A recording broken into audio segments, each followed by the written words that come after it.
Dear students, welcome to the today e-lecture of Marketing Management Unit First Introduction to Marketing lecture number 5. In lecture number 5 we will discuss process of marketing. Process का क्या मतलब होता है? एक starting point, एक finish point और बीच में जो भी स्टेप्स होते हैं वो लॉजिकली एक दूसरे से अरेंज होते हैं. तो मार्केटिंग प्रोसेस वो वे है जिसके थ्रू कस्टमर्स को वैल्यू ऐड की जाती है, क्रिएट की जाती है, जिससे कि उनकी नीड्स और वांट सेटिस्फाई हो सके. तो जो मार्केटिंग का प्रोसेस है इसमें सबसे पहले सिचुएशन का एग्जामिन किया जाता है जिससे कि अपॉर्चुनिटीज़ को आइडेंटिफाई की जा सके. उसके बेस पर स्ट्रेटजी फॉर्मुलेट की जाती है जिससे कि कस्टमर को वैल्यू दी जा सके. उन स्ट्रेटजीज़ के बेस पर टैक्टिकल डिसीजंस लिए जाते हैं.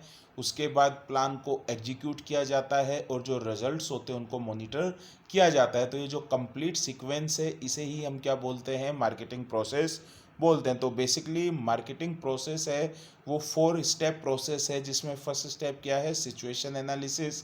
सेकंड स्टेप क्या है? Marketing strategy. थर्ड स्टेप क्या है? Marketing mix decisions. और फोर्थ स्टेप है implementation and control. Now we will discuss all these steps one by one. तो फर्स्ट क्या है? Situation analysis.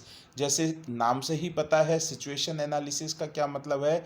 Analysis of the situation in which the company finds itself serve as a basis for identify changes या chances to satisfy unfulfilled customers needs. तो basically situation analysis वो तरीका है जिसके through company identify करती है कि उसके पास क्या क्या चांसेस हैं जिनके थ्रू वो अनफुलफिल्ड कस्टमर नीड्स को सेटिस्फाई कर सकती है. तो कस्टमर की नीड्स को आइडेंटिफाई करने के लिए कंपनी को खुद अपनी कैपेबिलिटीज़ का पता होना चाहिए और एनवायरनमेंट के बारे में भी पता होना चाहिए जिसमें कि वो ऑपरेट कर रही है. तो सिचुएशन एनालिसिस में बेसिकली 3 एनालिसिस होते हैं. फर्स्ट है 5C एनालिसिस, सेकेंड है पेस्ट एनालिसिस, थर्ड है स्वोट एनालिसिस. 5C एनालिसिस का मतलब कंपनी को अपना खुद का एनालिसिस भी करना चाहिए, कस्टमर्स का एनालिसिस भी करना चाहिए, कंपटीटर्स का एनालिसिस भी करना चाहिए, कोलैबोरेटर्स का भी एनालिसिस यानी जिनके साथ कंपनी जॉइंट वेंचर्स कर रही है, मर्जर्स कर रही है, एक्विजिशन कर रही है, स्ट्रेटेजिक अलाइंसेस कर रही है. क्लाइमेट का एनालिसिस भी करना चाहिए. क्लाइमेट का मतलब बिजनेस एनवायरनमेंट. तो इसमें से 5C में से जो कंपनी वाला C है वो इंटरनल सिचुएशन को रिप्रेजेंट करता है. बाकी के जो अदर 4 एस्पेक्ट्स हैं वो एक्सटर्नल सिचुएशन को रिप्रेजेंट करते हैं. सेकंड आता है पेस्ट एनालिसिस. बिजनेस एनवायरनमेंट है उसके बेसिकली 2 पार्ट होते हैं, एक्सटर्नल एनवायरनमेंट और इंटरनल एनवायरनमेंट. एक्सटर्नल एनवायरनमेंट के भी आगे 2 पार्ट होते हैं, एक्सटर्नल मैक्रो एक्सटर्नल एनवायरनमेंट और माइक्रो एक्सटर्नल एनवायरनमेंट. तो जो मैक्रो एक्सटर्नल एनवायरनमेंट होता है उसमें political environment, technological environment, economic environment, sociological environment, ये सारे के नेचुरल एनवायरनमेंट, लीगल एनवायरनमेंट, ये सारे के सारे एनवायरनमेंट आते हैं. तो जो 5C में क्लाइमेट वाला एस्पेक्ट था उसके लिए जो एनालिसिस किया जाता है उसे हम क्या बोलते हैं? पेस्टल एनालिसिस बोलते हैं. नेक्स्ट है, अगर आपने देखा 5C में कस्टमर्स, कंपटीटर, कोलैबोरेटर्स, इनका भी एनालिसिस किया जाता है. तो ये बेसिकली अगर आप बिजनेस एनवायरनमेंट के फॉर्म से देखोगे तो ये माइक्रो एक्सटर्नल एनवायरनमेंट में आएंगे. और जो इंटरनल एनवायरनमेंट है जो 5C का फर्स्ट था कंपनी का, उसके लिए क्या किया जाता है? स्वोट एनालिसिस. स्वोट एनालिसिस का मतलब कंपनी अपनी स्ट्रेंथ्स को आइडेंटिफाई करती है, वीकनेसेस को आइडेंटिफाई करती है, मार्केट में क्या अपॉर्चुनिटीज़ हैं उन्हें आइडेंटिफाई करती है और क्या थ्रेट्स हैं उन्हें आइडेंटिफाई करती है. इसमें से स्ट्रेंथ्स और वीकनेसेस तो इंटरनल होंगी और अपॉर्चुनिटीज़ और थ्रेट्स है वो एक्सटर्नल होगा. तो ये बेसिकली सिचुएशन एनालिसिस किया जाता है. फिर सेकंड क्या है? Marketing strategy. ऑब्जेक्टिव्स का मतलब क्या होता है? End result desired by an organization और एन इंडिविजुअल. तो मार्केटिंग के ऑब्जेक्टिव्स क्या होंगे? Customer satisfaction, profit maximization, customer retention, welfare of the society.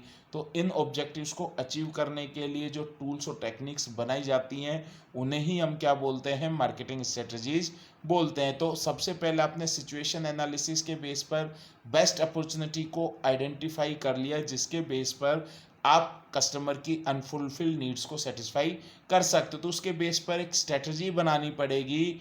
उस स्ट्रेटजी को ही हम क्या बोलते हैं? मार्केटिंग स्ट्रेटजी बोलते हैं. तो इसके लिए कंपनी बेसिकली मार्केटिंग रिसर्च करती है. सबसे पहले वो सेगमेंटेशन करती है, उसके बाद वो टारगेटिंग करती है, उसके बाद वो पोजीशनिंग करती है और उसके बेस पर जो टारगेट मार्केट है उसमें वैल्यू प्रपोजिशन प्रोवाइड कराती है। तो सेगमेंटेशन का क्या मतलब होता है? Dividing the heterogeneous market into homogeneous market is known as market segmentation. फिर कंपनी ने जैसे कि फॉर एग्जांपल एज के बेस पे मार्केट को सेगमेंट किया हुआ है, 10 साल से कम की एज, 10 से ज़्यादा, 30 से कम साल की एज और 30 और उससे ज़्यादा। तो ये 3 सेगमेंट्स कंपनी ने बनाए हुए हैं। जेंडर के बेस पे कंपनी मेल और फीमेल 2 जेंडर के बेस पर सेगमेंट 2 बना सकती है। अब नेक्स्ट आता है टारगेटिंग। अब उसमें से किस सेगमेंट को कंपनी टारगेट करना चाहती है, इसी प्रोसेस को क्या बोलते हैं हम? टारगेटिंग। तो जैसे फर्स्ट एग्जांपल में एज के बेस पे 3 सेगमेंट्स बनाए थे, तो कंपनी किसी एक सेगमेंट को भी टारगेट कर सकती है, 2 सेगमेंट को भी टारगेट कर सकती है और तीनों सेगमेंट को भी टारगेट कर सकती है। जेंडर के बेस पर 2 सेगमेंट्स बनाए थे, मेल और फीमेल, तो कंपनी है वो एक सेगमेंट को भी टारगेट कर सकती है, उसमें मेल सेगमेंट को भी टारगेट कर सकती है या फिर फीमेल सेगमेंट को भी टारगेट कर सकती है या फिर दोनों सेगमेंट्स को ही टारगेट कर सकती है। तो ये क्या होता है? टारगेटिंग। नेक्स्ट क्या होता है? पोजीशनिंग।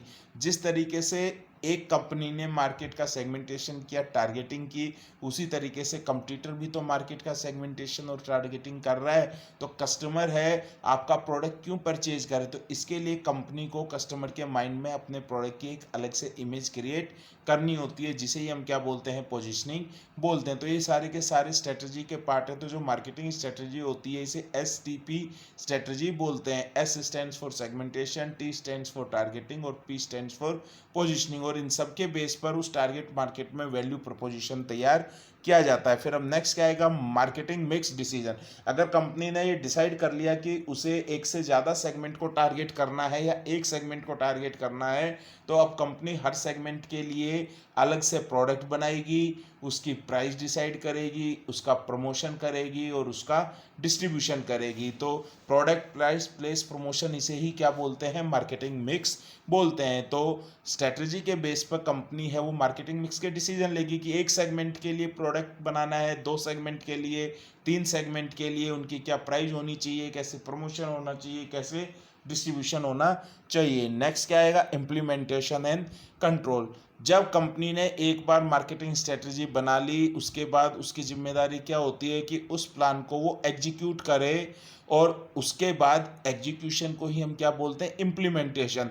तो जो आपने टैक्टिकल डिसीजंस लिए हैं उन डिसीजंस को आपको इम्प्लीमेंट करना पड़ेगा, कंटिन्यूअसली उसे मॉनिटर करना पड़ेगा और जैसा आपने सोचा था उसके अकॉर्डिंग अगर रिजल्ट नहीं आ रहा है तो आपको उसे कंट्रोल करना पड़ेगा। यानी कि अगर डिविएशन है वो नेगेटिव है, जो आपने स्टैंडर्ड्स बनाए थे वो स्टैंडर्ड्स अचीव नहीं हो पा रहे हैं, तो कंपनी अपने जो मार्केटिंग मिक्स के डिसीजंस हैं, प्रोडक्ट में चेंज कर सकती है, प्राइस में चेंज कर सकती है, प्रमोशन में चेंज कर सकती है, डिस्ट्रीब्यूशन में चेंज कर सकती है, जिससे कि ये डिविएशन कम हो जाए और कंपनी के जो ऑब्जेक्टिव्स हैं वो ऑब्जेक्टिव्स अचीव हो जाएं। तो इसे ही हम क्या बोलते हैं? मार्केटिंग प्रोसेस बोलते हैं। तो process of marketing basically 4 step का प्रोसेस हुआ।